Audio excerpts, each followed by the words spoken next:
नाज़रीन, मैं हूँ आपका होस्ट अब्दुल करीम डहरी और आप देखें मेरा यूट्यूब चैनल कयूम इनसाइट्स।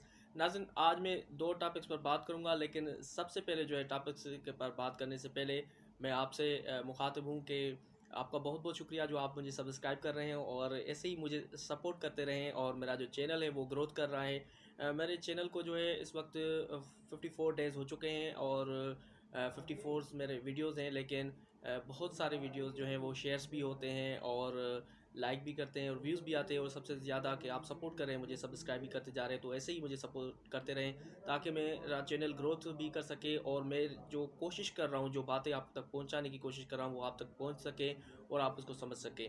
तो आज भी दो टॉपिक्स पर मैं बात करूँगा।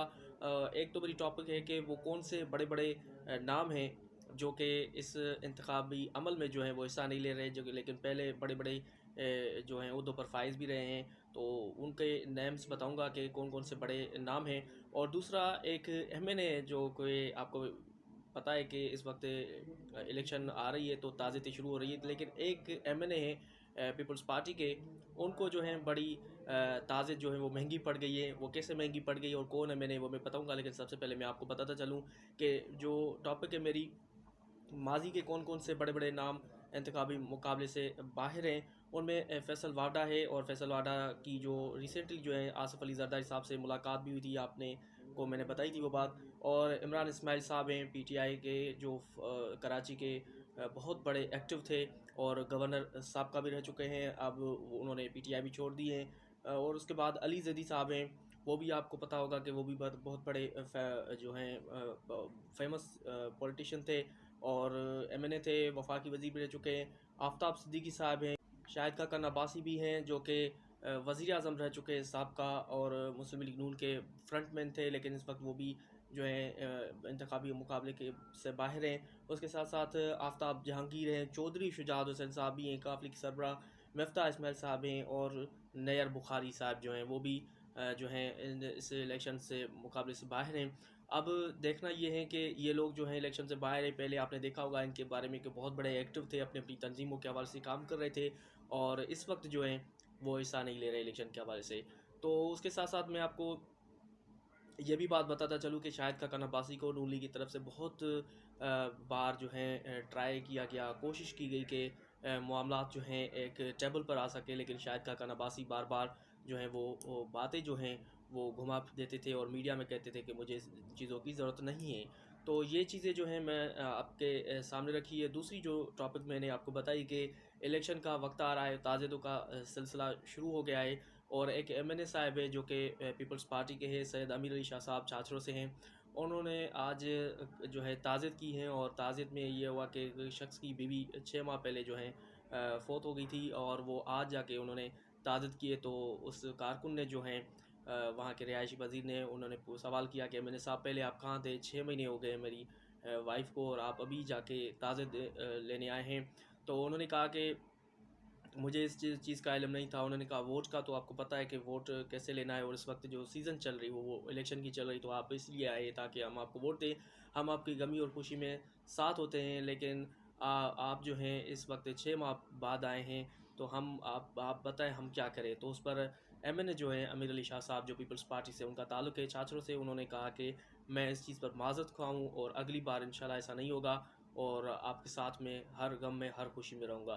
तो ये एमएनए साहब है, क्योंकि आवाम तो पूछेगी, और बहुत सारी जो आवाम है वो पूछती भी हैं। और उसके साथ साथ आपने देखा होगा कि इससे पहले जो इलेक्शन थी उसमें खुर्शीद शाह साहब के भी जो है रास्ते रोके गए थे। बहुत सारे जो रहनुमा है उनमें पीपी चेयरमैन बिलावल भुट्टो जरदारी साहब, मुराद अली शाह साहब थे, उनके उनसे भी उनका भी घेरा तंग किया था। आवाम सवाल करते हैं कि आप पहले कहाँ थे। तो ये एक शऊर है, और शऊर तो लाजमी आने वाला है, मैं इसको इनकलाब कहूँगा।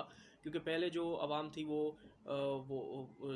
डरती थी जागीरदारों से, वडेरों से, लेकिन इस वक्त जो है वो आवाम जो है आंखों में आंखें डालकर सवाल करती हैं। आपने देखा होगा आगा दुरानी साहब को भी, कि उन्होंने उनको भी कारकुनों ने कहा था कि मैं जो आप क्यों वोट देने लेने आए। उसके साथ साथ बहुत सारे मिनिस्टर्स भी हैं जिनका गहरा तंग हुआ था। तो इस हवाले से ना सिर्फ पीपल्स पार्टी बल्कि नवाज अली के भी जो गहरा तंग हुआ था वहाँ पर, जो पंजाब में उनका भी रस्सा रोका गया। पीटीआई के भी रास्ते रोके गए थे। तो बहुत सारे ऐसे मतलब आवाम में एक शऊर आ रहा है, और उसकी वजह यह है कि एक तो जो मुंतखब नुमाइंदे होते हैं पहले आम बंदे होते हैं, लेकिन वो हमारे वोटों पर जो है इलेक्शन जीतते हैं और फिर ऐवानों में जाके अपना मज़ा लेते हैं, लेकिन आवाम के दुख दर्द सब कुछ भूल जाते हैं और उनकी यहाँ तक कि खुशियों में भी शरीक नहीं होते। लेकिन जैसे ही इलेक्शन नज़दीक आ जाती है तो फिर ये लोग सीधे साधे बनकर वापस लौटते हैं और फिर कहते हैं कि हम हुज़ुरपाई करेंगे।